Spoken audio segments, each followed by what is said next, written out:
January 15th, 1919. Boston, Massachusetts. A normal winter lunchtime. Until a 50-foot wall of molasses moving 35 miles per hour obliterates an entire neighborhood. 21 people dead. 150 injured. Horses drowned standing up. The streets stayed sticky for months. This isn't a horror movie. This is 100% real, and it's the most insane disaster you've never heard of.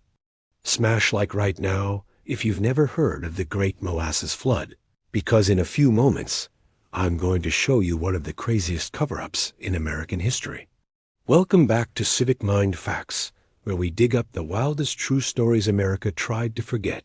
Today we're in Boston's crowded North End, home to Italian immigrants, kids playing stickball, and the world's biggest molasses tank you've ever seen. 2.3 million gallons, 50 feet tall. Held together by rusty rivets nobody bothered to check. Spoiler, it explodes. And the aftermath is straight up apocalyptic. Let's start with the tank itself. Built in 1915 by the Purity Distilling Company, which was owned by U.S. Industrial Alcohol, its purpose was pretty straightforward. Turn molasses into industrial alcohol for World War I munitions. But the construction was rushed. There was no architect, no engineer to sign off on the plans. From day one, the tank leaked. You could see dark streaks running down its sides. Local kids would actually bring buckets to collect the sweet, dripping molasses as a treat. Instead of fixing the problem, the company just painted the tank brown to hide the leaks.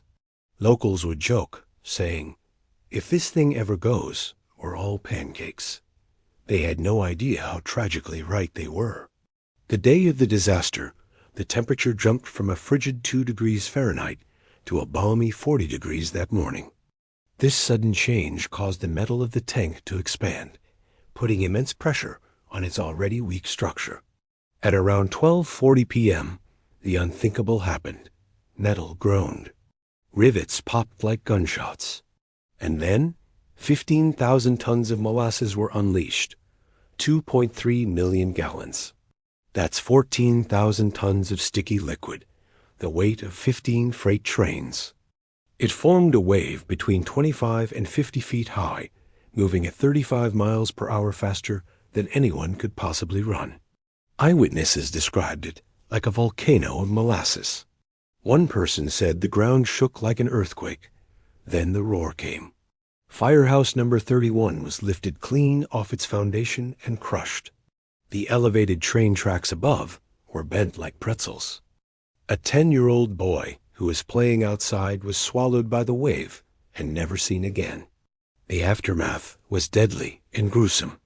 21 people were killed, mostly Italian immigrants and Irish workers from the neighborhood. Another 150 were injured, with many suffocating in the thick, sticky goo. Rescuers found horses drowned while standing upright, frozen in place by the molasses. As the liquid cooled, it hardened into a concrete-like crust.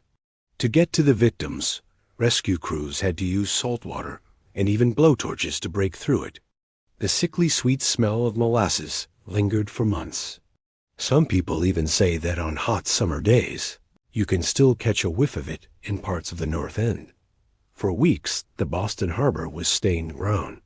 So, who was to blame? The company's defense was shocking. They claimed anarchists had bombed the tank, trying to capitalize on the Red Scare panic of 1919. But the real cause was criminal negligence. Investigators discovered the tank walls were only half the required thickness. This led to the first-ever class-action lawsuit in Massachusetts history, with 119 plaintiffs suing U.S. Industrial Alcohol. It took 6 long years, but the victims' families finally won. They were awarded $628,000, which is about $11 million today. This case set a legal precedent that is still used in product liability cases. Let's run through some rapid-fire legacy facts. To this day, some claim the North End still faintly smells of molasses on hot summer days. The site where the tank once stood is now Langone Park, a public space where kids play baseball, right on the ground where people lost their lives. The wave was so powerful, it knocked a police station off its foundation. And survivors said the sticky, squelching sound of the flood haunted their nightmares for the rest of their lives. 2.3 million gallons of molasses turned a city block into a death trap, all because a company cut corners. 21 innocent people paid with their lives.